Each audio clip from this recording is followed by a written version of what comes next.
welkom by hierdie Paasfeesviering. Wat 'n wonderlike tyd van die jaar. In die kerklike jaar is dit seker die hoogtepunt deur al die eeue van die Christendom. Want as daar nou een fees is, wat die Christene al van Christus se opstanding uit die dood gevier het, was dit die Paasfees. Wat nou 'n nuwe gestalte gekry het, vandat Christus aan die kruis gesterf het. En die tekens van druiwesap en van brood het nou 'n nuwe betekenis gekry. Die tekens van God se liefde wat sy seun Jesus Christus geoffer het aan die kruis. En ek wil vir jou uitnooi dat ek weet nie waar jy gaan Paasfees vier nie, maar ons wil by hierdie geleentheid, net daar waar jy is, miskien is daar kinders en ander vriende saam met jou, wil ons hier 'n Paasfees geleentheid maak, waar ons saam in die Here se teenwoordigheid saam kan fees vier, die belangrikste fees, die Paasfees, vir die Paaslam wat gekom het en sy lewe aan die kruis geoffer het vir ons. So, ek wil vir jou uitnooi, jy sien die tekens is hierso, kry jou stukkie brood, druiwesap of wyn, kry dit vir jou reg.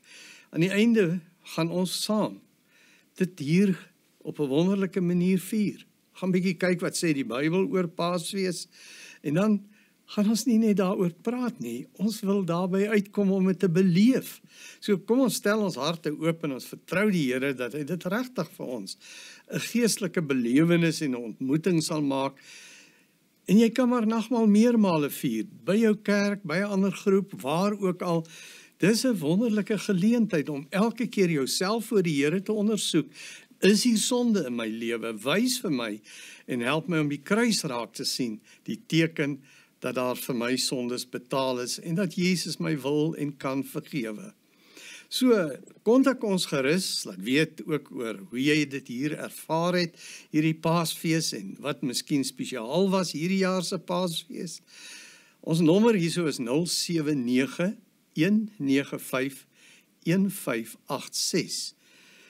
Stuur vir ons 'n WhatsApp, laat weet vir ons bietjie wat in jou hart aangaan. En ons dank die Here vir elkeen wat saam praat, en ek wil nou sommer net ook sê, iemand skryf en vra, dit is vir my so 'n spesiale geleentheid om Keerpunt te luister oor die televisie, maar partykeer skakel ek laat in en dan mis ek iets.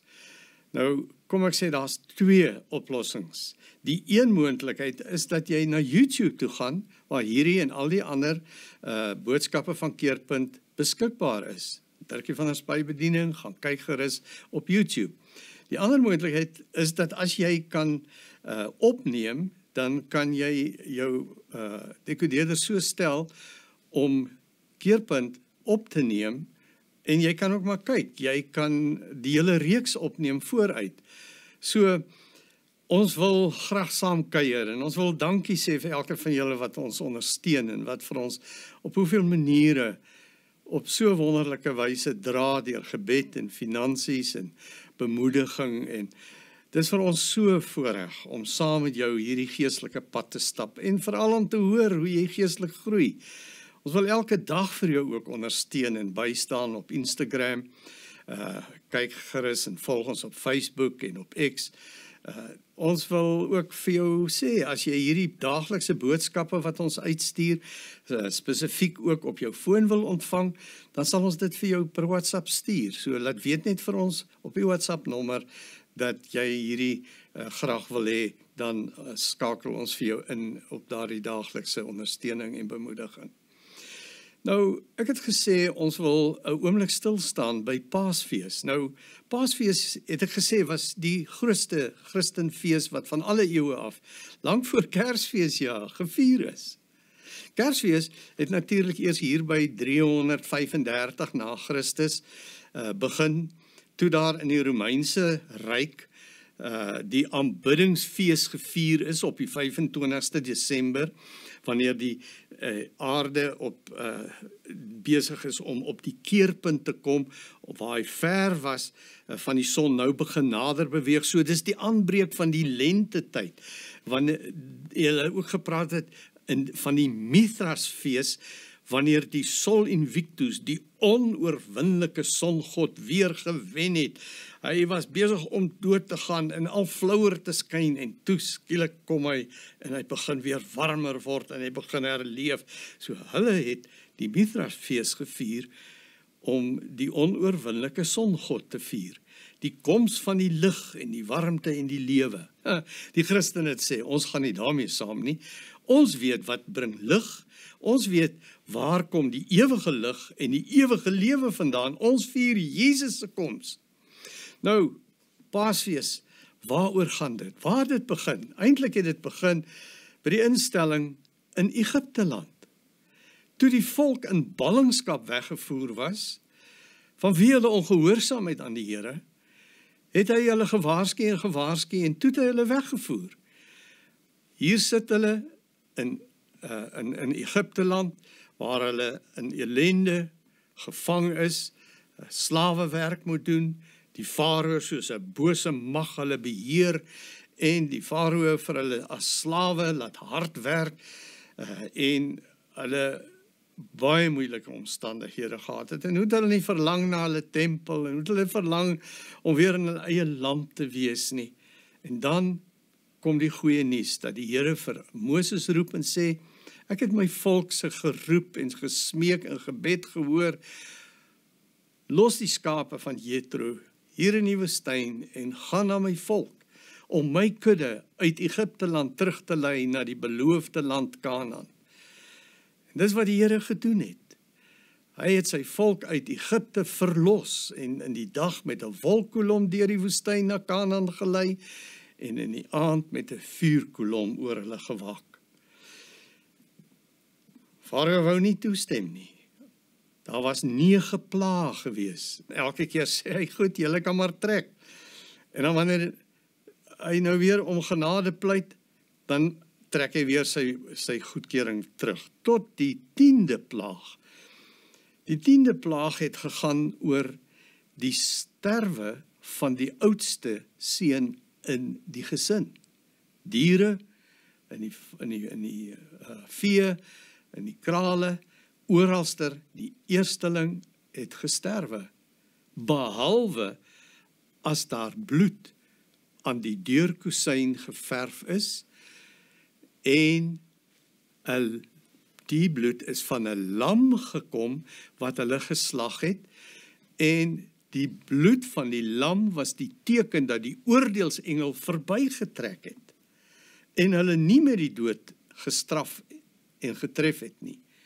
Maar al die Egiptenare, en almal wat nie aan God behoort het nie, is deur hierdie verskriklike ramp getref. En toe het Farao gesê, trek. Daarom moes hulle hierdie ete eet. Hulle moes die lam se bloed vat, hulle moes die vleis gaar gemaak het, hulle moes bitterkrye daarmee saam eet, om hulle te herinner aan die bittertyd wat hulle gehad het, hierso in Egipte as slawe, en dan moes hulle goed vat en aantrek en gereed maak om onmiddellik te trek. So, hulle lendene was omgord, hulle klere was reg, hulle was aangetrek met hulle kieries en hulle goed, en hulle het getrek die aand toe die oordeel oor Egipte gekom het. Nou ja, ons ken toe nou die geskiedenis verder, hoe dat hulle by die Rooi See, Farao hulle agterna gejaag het met sy strydwaans, en hulle daar wou vaskeer en doodmaak, en weer gevange neem, maar hoe dat die Here 'n pad oopgemaak het deur die Rooi See, en hulle veilig aan die ander kant is, en toe die Egiptenare kom toe, het die Here die golwe weer laat toespoel, en hulle het almal verdrink. Die bevryding van God se volk, dis die herinnering van die Paasfees. Die Paasfees wat vir 7 dae lank het hulle voorberei, en al die suurdeeg verwyder, en het hulle die brode gebak, en het hulle gereed gemaak vir die Paasfees se viering. Ja, dit was simbolies gewees. Die suurdeeg was die simbool van verrotting, van gis, van bakterieë, en dit is simbolies verwyder. Om te sê, ek maak my hart skoon. Here, kom wys vir my, as hier sonde is, ek wil vrykom, ek wil skoon wees, ek wil hierdie Paasfees vier met 'n skoon hart, omdat ek bely het dat my sonde wat daar was, het ek mee afgereken en met God reggemaak. Nou, dis die wonderlike verhaal wat ons miskien nou in ons tyd net herken as 'n Paasfees. Gaan dit nie so erg oor die lam wat dit eintlik behoort te gaan nie, maar almal is bewus van paaseiers. Paaseier is ook 'n simbool van die dood, maar meer dan ook van die opstanding uit die dood, want ons weet, na 3 dae het Jesus, die lam van God, gekruisig op Goeie Vrydag, op Paasondag opgestaan, en hy leef, soos uit die dooie dop, kom daar nuwe lewe, die kuiken wat gebore word. So, dis die wonderlike verhaal van Paasfees, wat ons nou ook op 'n manier saam wil vier. Wat het op die Goeie Vrydag gebeur? Goeie Vrydag was eintlik 'n slegte Vrydag. Want dit was, die donderdag het hulle nog saamgekom, saam die Pasga vir Oulaas gevier, wat toe verander is hierna, toe Jesus die tekens vat, en hy sê, hierdie brood is nou my liggaam, wat vir julle gebreek word.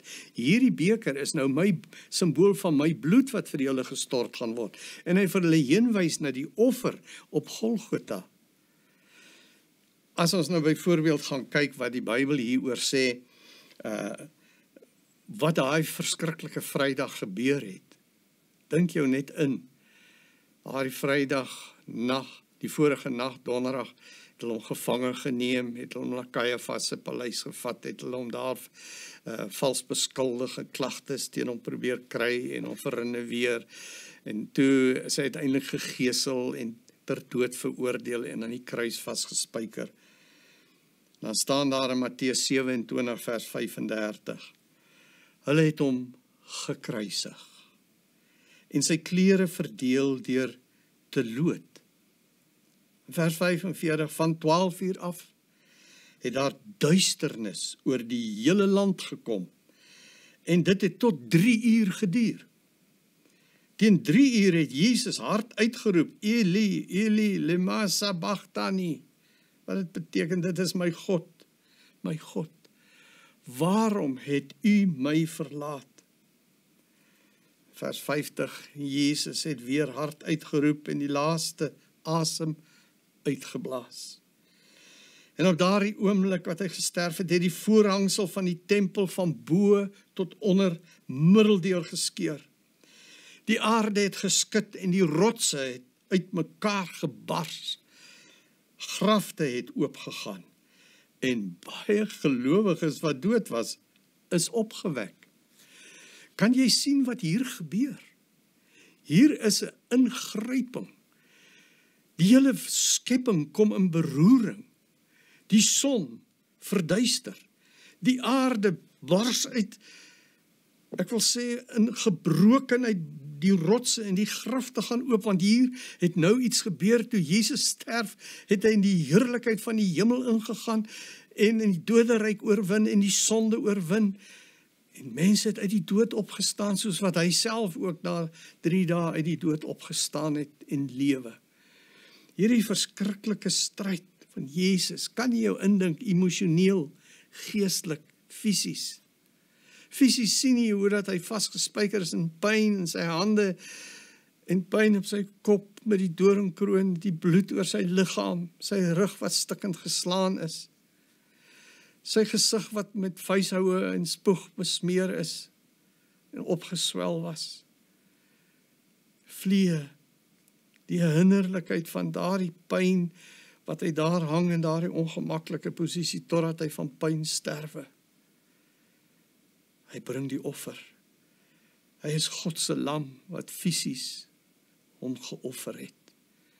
Maar hy het ook 'n geweldige emosionele stryd gehad. Miskien was dit nog seerder en swaarder as die fisiese stryd.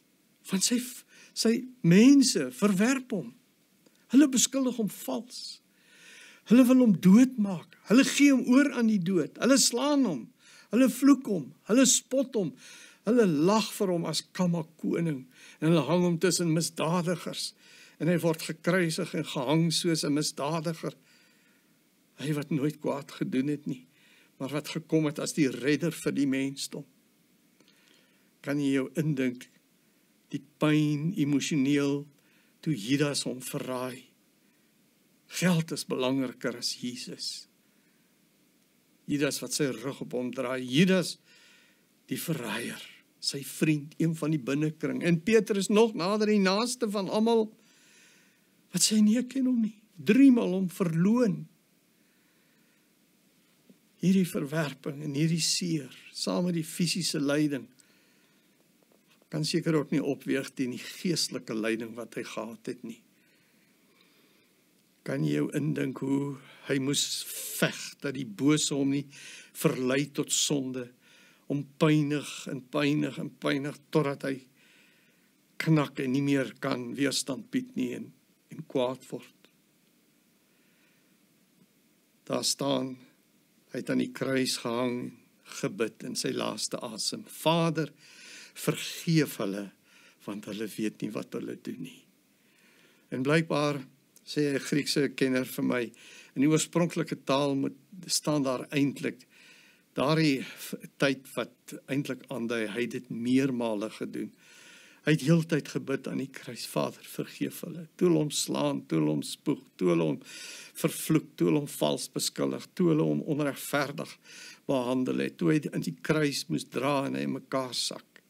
Gebid, Vader, vergeef hulle. Toe hulle hom gesel, toe hulle die spykers deur sy hande slaan, toe hulle hom spot terwyl hy in die kruis hang. Vader, vergeef hulle. Ek gaan nie toelaat dat woede en haat en onvergewensgesindheid, enige sonde in my lewe nou inkom, want dis waartoe Satan my 'n lam wil maak, wat nie meer vlekkeloos is nie. Maar dan sterf hy sonder sonde. Maar dan is daar duisternis. Dan is daar skeiding en hy roep uit, my God, waarom het U my verlaat? Dis ons sonde, nie sy sonde, wat tussenin geskuif het, wat die lig afgeblokkeer het, sodat daar duisternis was. Dis jou en my sonde wat hinder, dat God vir ons 'n helder lig in ons hart is. Dat sy vreugde en vrede in ons harte en sy liefde in ons binneste skyn. Luister wat sê Jesaja 59. As 'n mens gaan kyk net na vers 1 en 2, sê hy, die arm van die Here is nie te kort om te help nie, en sy oor is nie te doof om te hoor nie. Maar dit is julle oortredinge wat skeiding gebring het tussen julle en julle God. Dit is julle sondes wat maak dat hy hom nie aan julle steur nie en nie na julle wil luister nie. So daar lê die krisis. Daar is die probleem. Dis ons sonde wat tussen God en Jesus gekom het en hy ons sonde op hom geneem het, ons straf en ons oordeel op hom geneem het. Daarom is daar nou vir jou vergifnis. Daarom is die belangrike dat jy moet sê, is daar nog sonde in jou lewe? Is daar suurdeeg ergens iets wat jou liggaam nog besmet en besoedel? Is daar iets wat God nie daar wil hê nie? Ons gaan nou brood en wyn neem, soos Jesus gesê het, die tekens wat vir ons herinner aan die vergifnis. Maar dan moet jy dit los, dan moet jy dit by die kruis neerlê, dan moet jy hierdie sonde vir Jesus gee. Hy kan dit vergewe, hy wil dit vergewe. Hy het daarvoor aan die kruis gesterf, hy kan sonde wegvat, maar dan moet jy dit bely en daarmee breek, en as teken moet jy die nagmaal gebruik. Die teken van jy glo, Jesus het vir jou gesterf en jou sonde geneem en jou vergewe. Dis wat ons so graag nou wil doen. Ons wil graag in hierdie oomblikke, in God se teenwoordigheid, vir hom sê, hier is my sonde, vat dit weg, u kan dit doen, u wil dit doen. Weet jy wat was baie besonder, wat ons lees wat gebeur het, daar aan die kruis. Die oomblik toe Jesus sterwe, en sy gees oorgee aan die Vader, toe skeur die dik 10 centimeter gordyn tussen die heiligste en die allerheiligste. Nou, die allerheiligste was die plek waar die ark en God se teenwoordigheid gesimboliseer is en die troon van God gesimboliseer is en waar niemand mag ingaan nie, behalwe die hoëpriester eenmal in die jaar as hy deur hierdie reinigingsseremonie is. Nou het die voorhangsel geskeur. Nou kan ek en jy ingaan. Nou het Jesus vir ons die pad oopgemaak na die troon van God. Ons kan in sy troonkamer wees.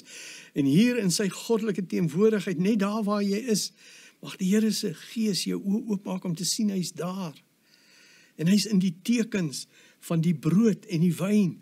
Want Jesus het gesê, so seker soos wat hierdie brood sigbaar is en jy dit sien, net so verseker kan jy wees dat Jesus daar is. Hy's net so realiteit. Jy kan nie met jou fisiese oë sien nie, jy sien nie fisiese brood en druiwesap, maar net so seker is Jesus daar. En hy wil kom, en hy het uitgeroep, tetelestai, aan die kruis, dis volbring, ek het klaar betaal, ek het volkome vergifnis bewerk, ek het versoening bewerk, en daarom is daar nou vir jou vergifnis. As jy jou sonde bely, sê in Johannes 1 vers 9, God is getrou en regverdig, hy sal die sonde vergewe, hy sal jou van alle ongeregtigheid reinig. Wil jy nie nou regmaak met hom nie? Wil jy nie sê, Here Jesus, u het met u bloed, het u die offer gebring, die lam van God se offerbloed, wat gesprinkel word op die altaar as die simbool van versoening en vergifnis. Daarom as ons hierdie tekens neem, dan sê die Bybel ook, hierdie is die beker van die nuwe verbond. Dis 'n verbondsbeker. Ons weet by heildronk, dan drink ons almal, ons wens iemand iets toe, en ons kom ietsie ooreen met mekaar, en dan drink ons 'n heildronk, wat eintlik vir ons sê, ons verseël hierdie verbond. En jy kan nou met God 'n verbond verseël. Jy kan nou 'n verbond maak oor sonde, oor vergifnis, oor jou nuwe lewe, oor die Heilige Gees se beheer van jou lewe. So daarom wil ek vir jou vra, luister net bietjie wat sê 1 Korinte 11 vers 23. Paulus skryf, die Here Jesus het in die nag waarin hy oorgelewer is, brood geneem, en nadat hy God daarvoor gedank het, het hy dit gebreek. En hy het gesê, dit is my liggaam. Dit is vir julle, gebruik dit tot my gedagtenis.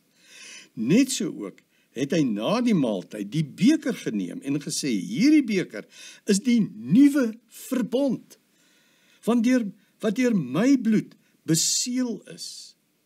Gebruik dit elke keer as jy daaruit drink, tot my gedagtenis. Ek wil jou nou nooi om die tekens daar by jou te gebruik. Die brood wat ons breek, is 'n simbool van Jesus se liggaam wat gebreek is. Hy is nou die brood van die lewe, wat vir jou die ewige lewe kom gee. Daarom neem hierdie brood en eet dit en glo dat die liggaam van die Here Jesus vir jou gebreek is.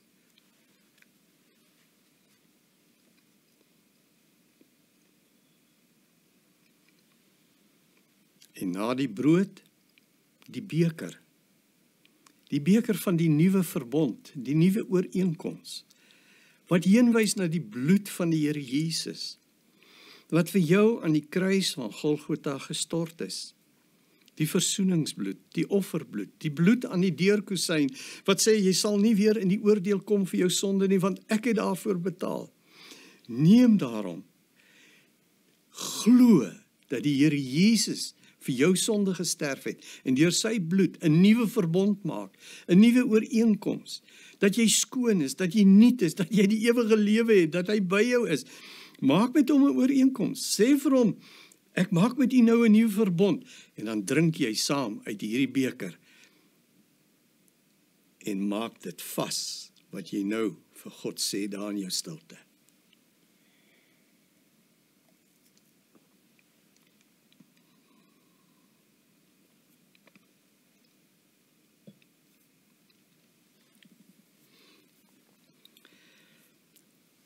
Geliefdes, as jy hierdie tekens geneem het, het jy 'n verklaring gedoen.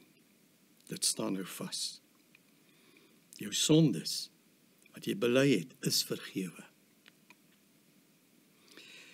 Jy is gemerk met die bloed van die lam, en jy sal nie weer in die oordeel kom nie. Gaan vertel dit vir ander, en gaan leef in gehoorsaamheid. Kom ons sê vir die Here dankie, vir hierdie wonderlike Paasfees. Here Jesus, dankie dat ons so saam die nagmaal kon vier, en dat hierdie tekens vir ons nuwe betekenis gekry het, dat dit vir ons ewige waarde het. Here, ons wil vir U baie dankie sê, dat U vir ons en vir my sonde aan die kruis gesterf het, U bloed vir my gedrup het, U liggaam vir my gebreek is, sodat ek die ewige lewe kan hê. Dankie Here Jesus vir hierdie wonderlike liefde van U. Ek breek met alles wat sonde is. Ek maak met U 'n verbond, Here, dat ek nie weer sonde wil doen nie, en dat U Gees nou in my woon en die beheer moet neem. Ek maak 'n verbond, O Heilige Gees, dat U nou my lewe moet beheer en my moet help om nie weer te sondig nie. Ek eer U en ek dank U dat ek kan deel hê aan hierdie wonderlike Paasfees. Amen. Die Here seën jou, 'n geseënde Paasfees vir jou.